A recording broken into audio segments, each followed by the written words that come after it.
Hi and welcome to Healthy Life Hacks. I'm Jennifer Jefferies, the present-day wise woman, a realistic naturopath coming to you from the surfing beaches of Australia. This podcast is for those of you who are wanting to really rock your life and health and live from a place of prevention. Let's get into today's episode. Aging well is not about trying to look all youthful. Aging well to me is about thriving mentally, emotionally, and physically as we move through this next chapter in our lives. I am about to turn 64. I'm loving everything about aging. I really am. The peace and the wisdom that we get at this age, it really is indescribable. I never realized this would come. And having our physical, emotional, and mental bodies being able to keep up with us as we age so that we can, live not what I call a lifespan, but a health span, so that we're not having to be in crisis mode, crisis management all the time with ailing health as we age. That's it. I'm all about living from a place of prevention, not waiting to get old. I won't let the old lady in. I just won't. I do things today that help me age strong, fit, and healthy on all levels, physically, emotionally, and mentally. And so I want to dig into that today because it's a big one. So I think of the BAM, the bare ass minimum things for us to do to really age well. And if I think of the biggest things that influence is in aging and letting the old lady in, number one has to be stress. It is the silent saboteur. It is that chronic, relentless, not the big hits, the little ones that just come day after day after day.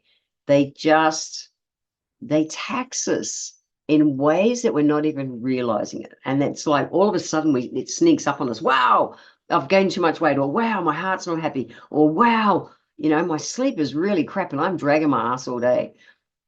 We think these things happen overnight, but they don't. They come from a prolonged exposure to stress hormones like cortisol, and it absolutely elevates the potential in our risk to get chronic diseases. Chronic diseases, in most cases, are lifestyle created, that we've done things through our whole life that have culminated at this time in our life, and they'll go, oh, it's just part of aging. I call bullshit on that. It's not. We can be doing stuff. And the window of wellness is always open. So it doesn't matter what age you are now. Do things today to make sure that you have a great health span over just a lifespan. So if I think of the BAM of the BAM, the bare ass minimum to do to really reel in stress. And all this comes from my new Fuck the Stress book. But if I think of the BAM of the BAM, I know that 1% of our day is 15 minutes. 1% of our day is 15 minutes. It really is. Imagine you took 1% of your day to truly unwind. So whether it is, whatever is your thing, whether it's meditation, journaling, simply being quiet and deep breathing. It's huge. Do what calms your mind. And when you think you haven't got time to do it, it's even more important to do it. Setting boundaries is really huge when it comes to stress management. Learning to say no of energy draining commitments and people. We wear what is around us. And so what I've learned that is, if I speak from my heart, I speak my truth. And so when I've already got, as I record this, I'm about to head off to China in 3 days' time for 2 weeks of teaching over there. And I have a full plate. And I keep getting requests from people, do this, do this, do this. And from my heart, I assess everything and decide if it's urgent or important. Can it wait until I come back in 2 weeks? Can someone else handle it? What happens? Where is it? And I know because someone in the past, because someone has said to me, Jen, can you do this? I've thought, wow, yeah, I'm the only person who can do this. Well, it's not. And so I take a breath. I give myself that space to be able to answer instead of just responding, saying, yeah, I'll fucking fit it in, where I'm really thinking, fuck. And if you choose to fit it in and do it, own that. Because saying yes and giving ourselves a hard time, that's worse for elevating cortisol than just doing it in the first place. So I've learned that if I literally even hand on my heart to remind me to speak from my heart, and I'll say, love to help you. And this is what I can do. This is what I can offer. I can, give you 2 bullet points now and complete that, whatever it is, in 2 weeks' time when I'm back from China. I really cannot fit this in at this time. What are your other solutions to getting this done? It's the power in that to look after you is, it's immeasurable. It really is immeasurable. You're treating yourself. We get to treat ourselves with respect when we say no. And I've learned that the way to be able to do that is to stop and breathe before I respond versus just react and go, oh, yeah, okay, quick, I'll do it. It doesn't work. It just doesn't work. So think about that one, setting boundaries. And then tap into adaptogens. They have to happen. Adaptogens are a class of herbs that help us adapt to the stress that's going on. And I've taken adaptogens for 30 plus years. When I learned about them, I went, got it. And an easy way to understand what they do, if I simplify it that much, we want to be at center. When we're at center, we're in the alkaline corridor, everything's working. We're kicked in and out all day, every day. That's what's meant to happen. All I care about as a naturopath is how quick we bounce back.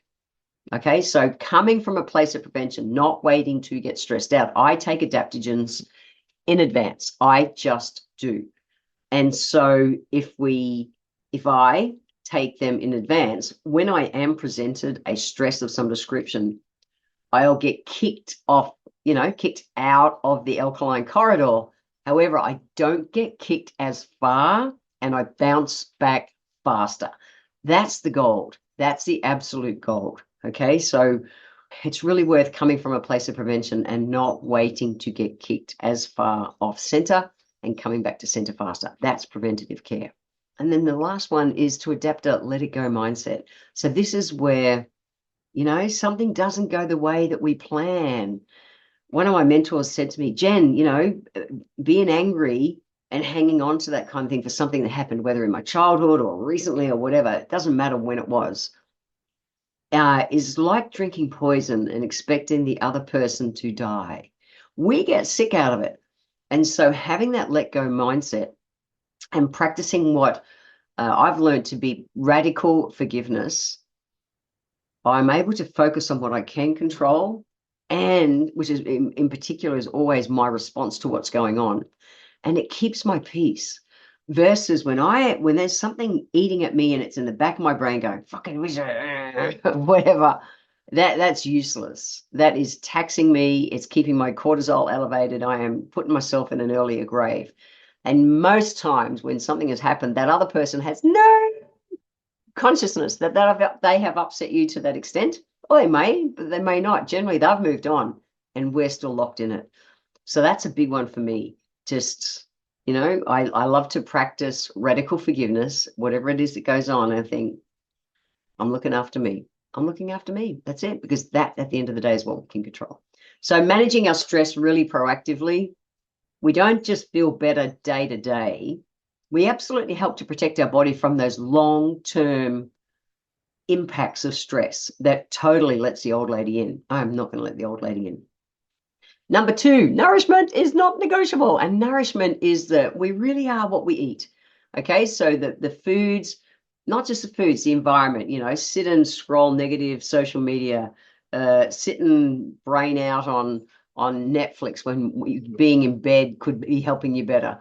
Eating your meal in front of watching the news, that is just going to not do you well. It just isn't. So everything we consume of a day, particularly the nutrients we consume, are building the blocks for our cells.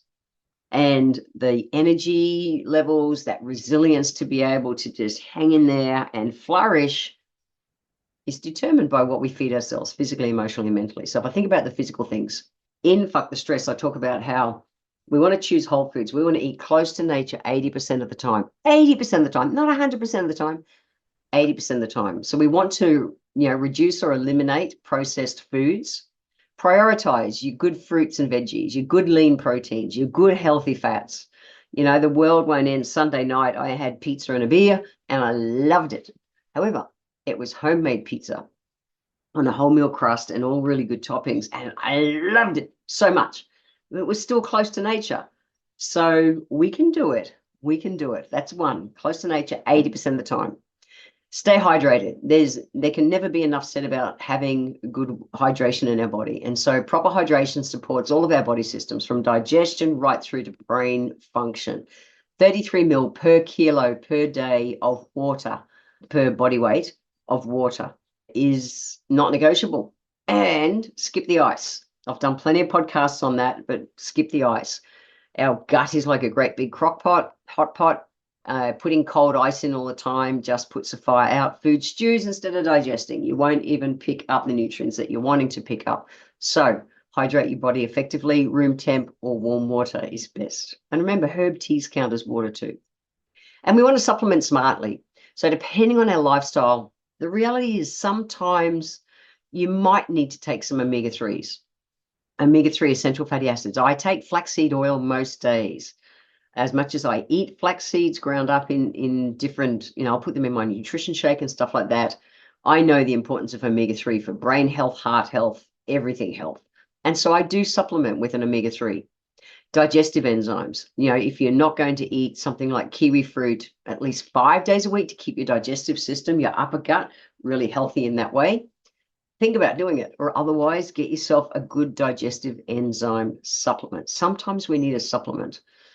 And if you're going to do that, you're wanting to repair the gut, make sure you're always working on what's behind it, which is stress has elevated and it's put the fire out in your belly. So look after that. And I use a tribiotic. So tribiotic is a supplement that helps to give us our pre, pro, and postbiotics to really keep our digestive system, in particular our large intestine and that gut microbiome, really feeding and working well. So nourishing our body with good intentions today prevents deficiencies and chronic conditions later on in life. And I know you're thinking, yeah, well, I did in my earlier days. It's just like, yeah, that's so far in the future. The shit I ate in my 20s and the alcohol I drank and all those things, crazy. And I don't know if I definitely didn't mindfully think about being me being a 60-year-old. However, there are some things I wish I'd done differently. I have no regrets. And I love that the window of wellness is always open. So it doesn't matter where you are, we can always take a step today to come further on track. Number 3, if I think of the BAM, is that movement is medicine. Regular movement isn't just about staying in shape. It's actually essential for mental clarity, hormone balancing, longevity.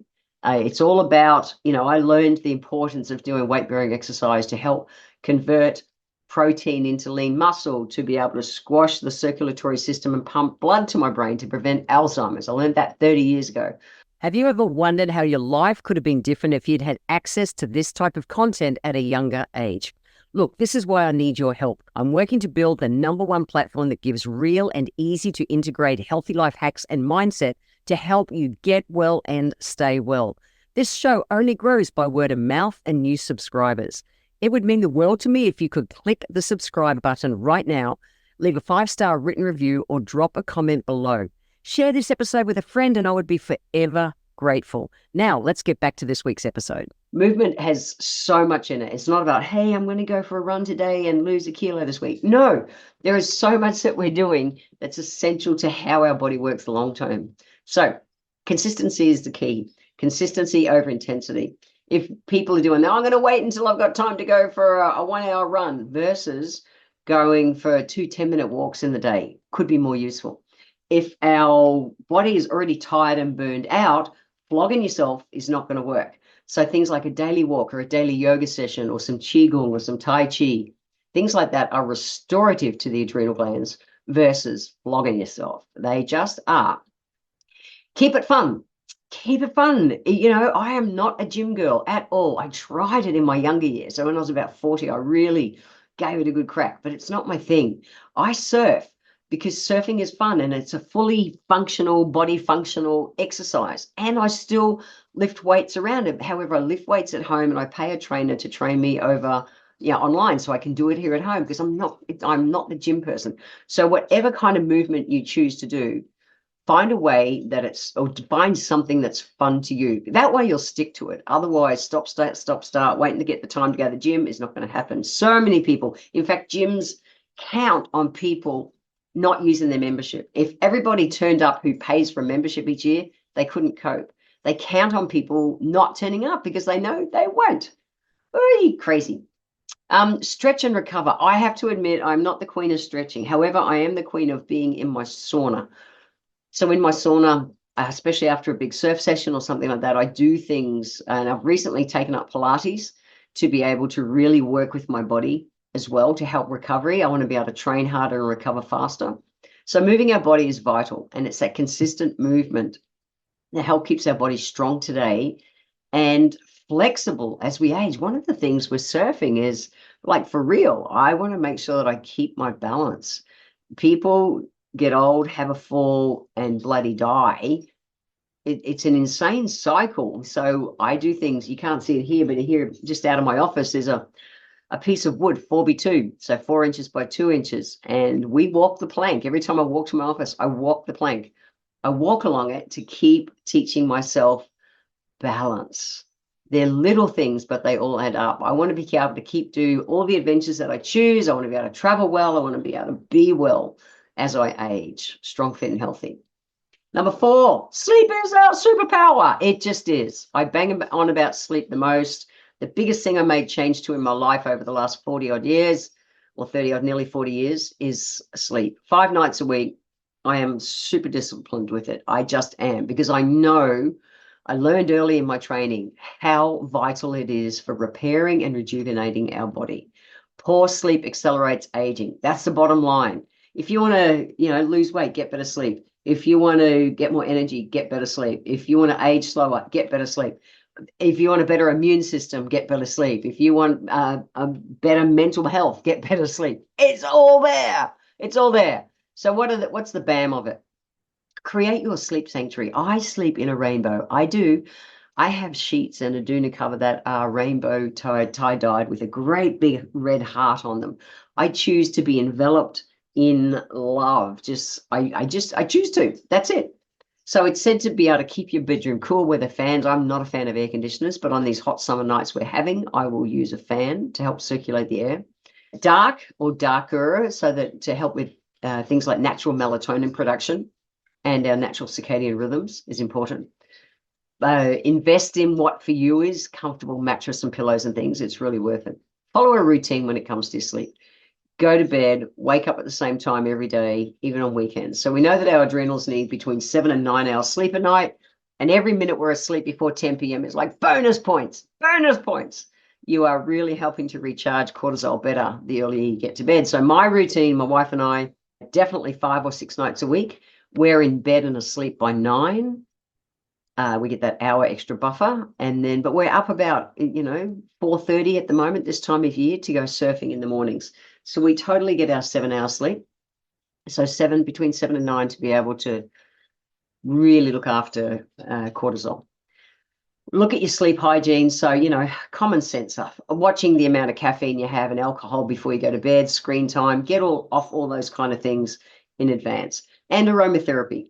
I designed my Sanity Saver blend, which is all about grounding a busy mind. So if you are the person that has that busy mind, think about bringing in some aromatherapy. So my Sanity Saver blend is a blend of all the root oils, the wood oils that help to, it's not a sedative, it just keeps us grounded. I use the same blend. I designed it to help me deal with my ADHD brain so I can stay grounded and not get, wound up in advance. I come from a place of prevention. So prioritize your sleep. Restorative, regenerative sleep. I can't encourage you enough. It's absolutely needed for our body to be able to come from a place of prevention, to be able to deal with the demands of tomorrow, because we never know what tomorrow is going to bring. Okay, the next one is mindset. Mindset shapes our future. Why? Because what we think about, we bring about. Our thoughts create our feelings, which create our actions, which give us our results. So a believing, I always do crappy sleep. Well, a belief is just a thought that we have over and over and over and over and over and over and over.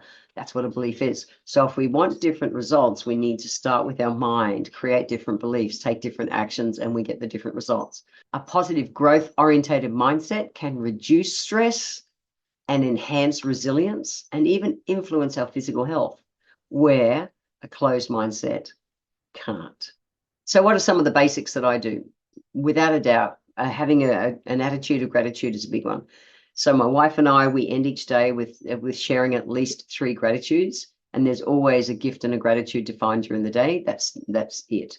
Learn continuously. We need to be able to keep our mind sharp by acquiring different skills and hobbies and things. So learning doesn't always have to be learning, academic kind of stuff. I'm learning ukulele, doing things like that. We keep our mind mentally agile, and it keeps us engaged in life. The next one is to surround ourselves with positivity. And so our environment, our environment is stronger than willpower. So seek out people, seek out environments, seek out community groups, media, books, anything that is uplifting and inspiring, because that proactive mindset coming from a growth mindset doesn't just improve our quality of life today, but it sets that tone for a seriously cool, vibrant future. And then the next one is community. I love that in The Blue Zone, which was a show that was put on Netflix, where they looked at all the octogenarians and centenarians, people who've lived 80 years and 100 years plus. And it wasn't just what they ate. There wasn't like, hey, everyone eats purple yams, and so that's why they live long. No, it's not. Being engaged in community was one of the key similarities across all of those cultures. Humans are social creatures. We are, and we need meaningful connections to help us not just age gracefully, but to live well. So nurture your relationships. I know I have a totally different take on relationships nowadays as I'm starting to age. In my 60s, I didn't give relationships 2 hoots for when I was younger. I really didn't. I didn't respect them. I didn't get the importance in my life. The deep connections I have with friends nowadays just blow my socks off. I love it. So make time for the people who matter most to you. Those deep connections help to reduce our stress, keep the inflammation down in our body, and keep our heart full. That is so important to bring that joy to our life. It keeps us alive. So join groups, whether it's a book group or a fitness class. I surf with my mates. I play ukulele in a group on a Friday morning at the beach. Do things like that. Give back, acts of kindness. And it doesn't have to be that you go and give a ton of money. I run a charity where I help educate kids, poor kids and orphans in Thailand. It doesn't have to be that big. I look around to give compliments a day, genuine compliments from my heart. Those little acts of kindness can make a person's day. It can lift them up. You have no idea how you could be impacting that person's physical, emotional, and mental health that day. So investing in relationships, it doesn't matter how much you know them. I pass people in the street and I'll say stuff. I used to see my mum do it when I got older, when I was younger. Mum's since passed, and it'd drive me crazy. I think, oh, just shut up, Mum. I didn't get the importance of what she was doing. I never understood it. It makes me sad thinking about it. I could have learned so much more from her, but I didn't. And that's just the journey of life. So invest in your relationships. That shit keeps us alive, I promise. So living from a place of prevention doesn't just mean making conscious and intentional physical things that we're doing. It's about managing our stress and nourishing our body and moving and staying connected in community, and just being a bloody good human is one of the best ways to age well. So, like I said, the window of wellness is always open, and your future self will thank you so much for taking a step today to start this journey of aging really well. The best time to start truly is today. I want to thank you for being here today. If you enjoyed my podcast, please let me know by leaving a review on Apple Podcast. Every month, I draw one lucky person who leaves a review, have a free 1-hour consultation with me. Be sure to subscribe to the show wherever you're tuning in from, so that you always catch the next episode. I welcome your emails, and you can write to me at podcast@healthylifehacks.com.au. Until next time, remember, when it comes to life, live it, love it, and get on with it.